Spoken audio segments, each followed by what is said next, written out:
unnecessary intro song to totally waste your time.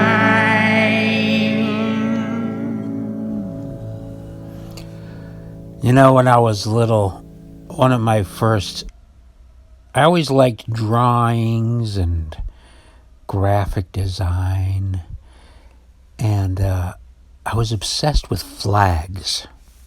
I just love flags. We had the Encyclopedia Britannica in my house, or actually, what was it? It was World Book. I think it was World Book. Yeah, more for kids, right? That's what it was. And I would look at the section on flags and see all the flags from across the world and just pick out my favorites. And then I would sit there and think of designing my own flag. And I designed so many different versions of my own flag, and I tried different shapes, triangles. I was like, why does it have to be a rectangle? Because I remember there was one country that did have a triangle flag. I don't remember who it was. Maybe Trinidad. I don't know who it was. But there was a square one too, and I thought, oh, that's cool. Somebody did a square one. What about a circle flag?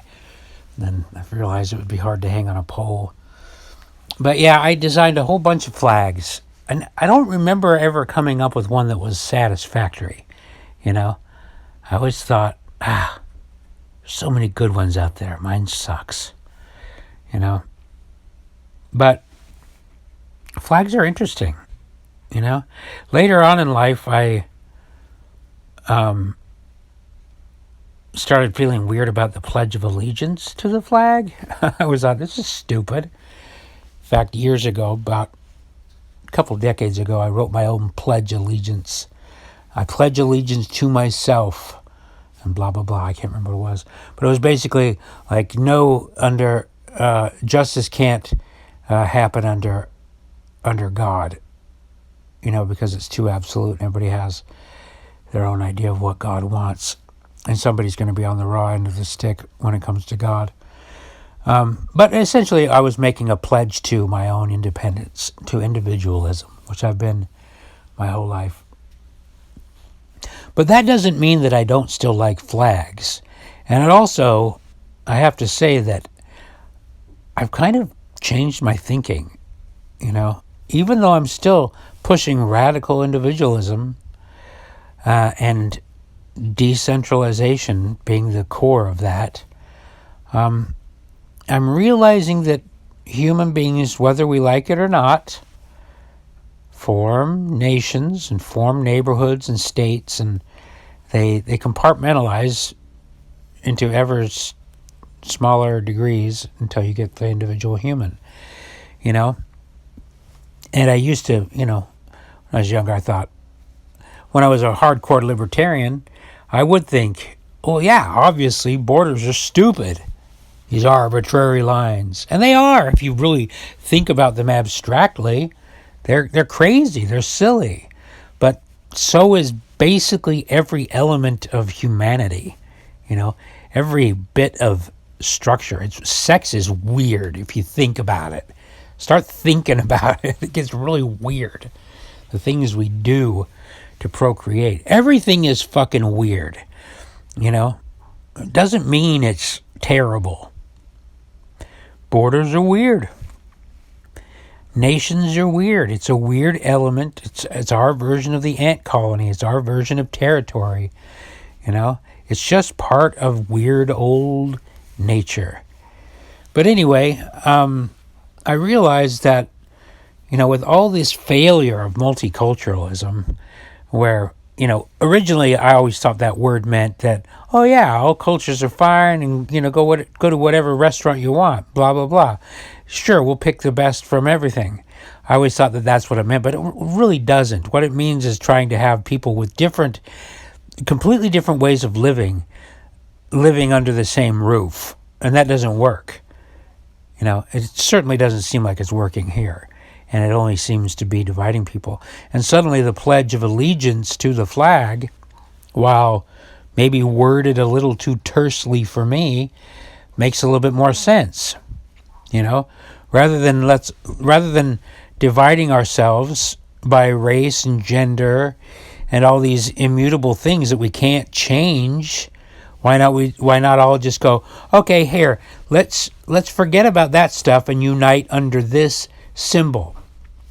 Fine, what does this symbol represent? Well, that symbol represents this list of things, whatever that nation is, whatever their constitution is, whatever their documents are. What is the rule to get into that club? Let's unite under those rules. That way we can all have that as a starting point, and then we can eat in whatever restaurant we want and sing whatever songs we want. But the core is uniting under that, agreeing upon those sets of rules. And I thought, wow, that works way better. It's kind of like teams. It's fun. I'm not a big fan of sports. I have been. I was when I was younger. I stopped being a fan when I realized I wasn't getting anything from it but disappointment. But still, the idea that a bunch of people from various sizes, shapes, genders, and whatever can unite behind a team, a logo, it's kind of cool. It's kind of an inclusive thing, right? It's a way to promote. God, I hate the word unity because I really don't like groupthink at all. But it's kind of like with art. It's the frame that makes the art. Without the frame, it's just nothing. Put a frame around it, it becomes art. It's the confines, it's the constraints that make it special. If you don't put a frame around something, then you're just looking at nature. It's just life. Put a frame around it, you're saying, no, this. Let's concentrate on this. That's kind of what a flag is. It's a frame. That's what a set of rules are. It's a frame, a framework. I'm explaining this as if we're all in fourth grade. I'm sure this stuff was explained to me far better when I was young, but I had to reject it all, and now I'm coming back around to it. I'm starting to see the wisdom of things that I was taught when I was 5. And what are those flags? Oh, and speaking of flags, it's just like when I first moved to San Francisco, I looked at the rainbow flag and I thought, wow, what a wonderful idea. It's a flag that is supposed to represent everything and everyone, the full spectrum. I thought, who can hate that? That's good. However, as the years went by, I realized it doesn't represent that at all. It actually represents sexuality. It's representative of sexuality. It doesn't represent all kinds. It represents a certain kind of sexuality. And why do we need to fly flags of sexuality? Once the rainbow flag came up, then you got the leather daddy flag and all these different flags I've seen coming up, and I went, oh, okay. So anyway, that I was wrong about that flag. It doesn't represent everything. And now they're adding a black stripe and a brown stripe and blah, blah, blah.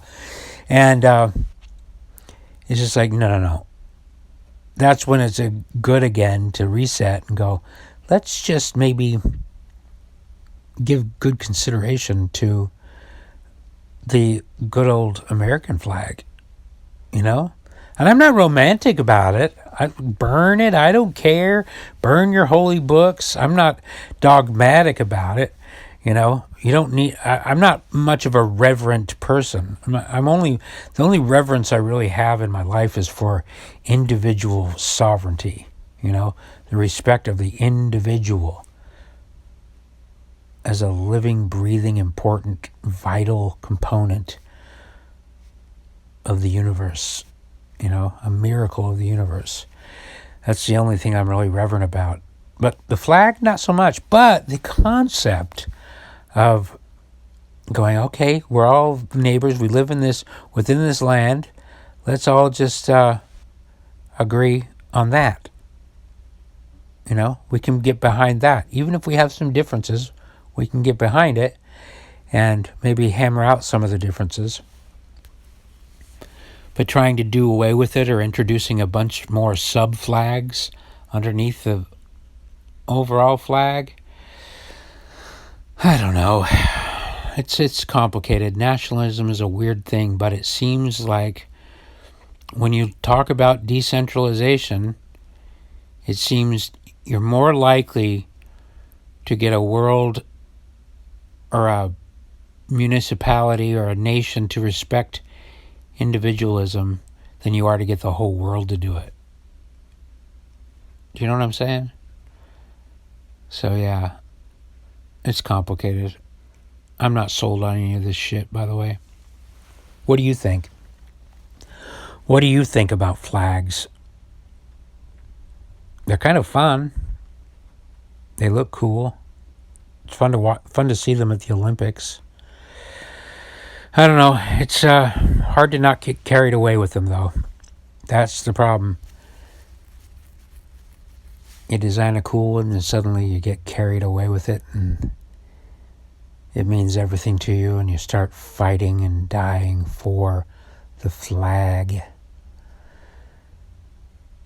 Of course, they're not really doing that. The idea is that you're fighting and dying for the principles represented in the flag. But I don't know. What have we learned here? Anything? Anything? Am I the only one? Am I the only one that's starting to see that uniting under a common set of principles is better? Is that weird? I think it's okay. Anyway, thanks for listening.